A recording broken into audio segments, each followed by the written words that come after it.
So let's talk about what is it that makes these conversations difficult. Why are they so hard, not just for people in this room, but for people around the world, because we're human. If you look at the research on this, again, Dr. Ardress and Schoen have studied this over a 40-year period of time in roughly 57 different countries. Again, I've had the privilege of doing this in 50 to hundreds of thousands of people. Very, very predictable patterns. And they're pretty simplistic when you look at them here on the flip chart. The first thing that Ardress and Schoen would argue is that we as human beings, when confronted with challenging, difficult conversations, we tend to act in two very predictable ways. One is we go into the conversation, maybe not real conscious of this, but we go into the conversation with this desire to win.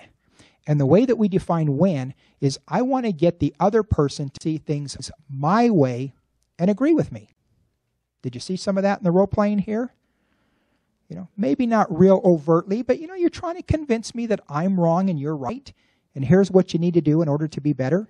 Some of that may be very true, and that's fine. But this desire to want to win and convince people that you're right also shuts down people, makes them a little frustrated. They don't feel like you're very open or that you're trying to manipulate them, whatever it may be. The other natural tendency is what they call minimizing. The desire to keep the conversation comfortable at the expense of your effectiveness.